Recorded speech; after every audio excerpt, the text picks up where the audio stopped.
विधवा चाची को उनको पति की याद आ रही थी, तो मैंने ख्वाहिश पूरी कर दी उनकी।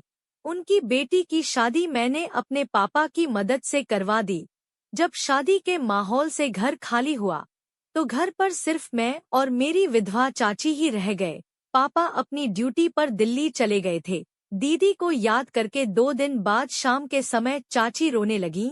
मैंने उनसे पूछा कि क्या हुआ, तो वो बोली कि लता की याद आ रही है। मैं उनको चुप कराने लगा। चुप कराते कराते वो मुझसे गले से लिपट कर रोने लगीं। जैसे तैसे मैंने उन्हें चुप कराया। अब इधर मैं आपको अपनी चाची के बारे में बता दूं। उनकी उम्र 48 साल है। उस शाम को हम लोग खाना खाने के बाद देर रात तक बात करते रहे। दीदी से भी फोन पर बात हुई। दीदी मुझसे बोली, मेरी मम्मी का ख्याल रखना। मैंने दीदी से कहा, आप फिक्र ना कीजिए, मैं हूं ना। चाची की आदत थी, और हर औरत की आदत होती है कि रात को सोते समय नाइटी पहन लेती है, पर चाची अपनी नाइटी के ऊपर दुपट्टा डाल लेती थी। मैं कोशिश करता था कि ज्यादा से ज्यादा समय उनके साथ बिताऊं, इसलिए मैं उनके आसपास रहने के बहाने खोजता रहता था। मैं उनके लिए कभी आइसक्रीम लाता, कभी समोसे, कभी कोई सामान लाता, और हम दोनों साथ में खाते।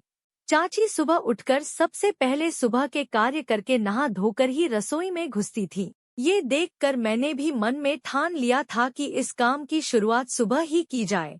अगली सुबह चाची से उठने से पहले आधे घंटे पहले उठकर मैंने 2 गिलास पानी पिया और चाची के उठने का इंतजार करने लगा।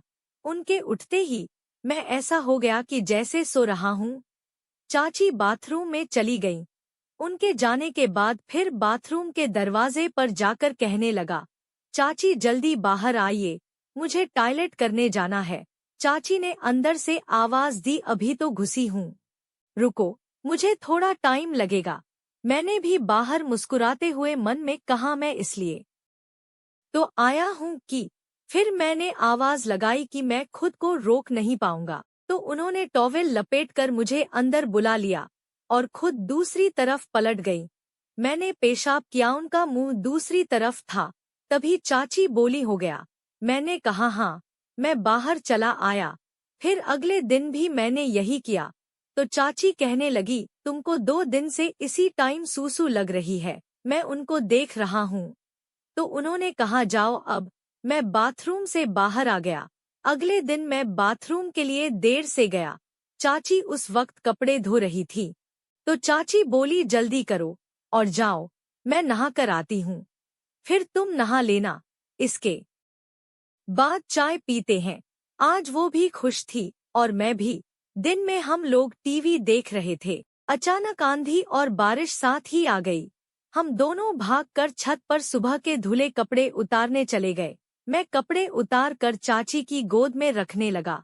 अंत में जब बारिश तेज हो गई, तो मैंने चाची से कहा, आप नीचे चलिए, मैं बाकी के कपड़े लेकर आता हूँ।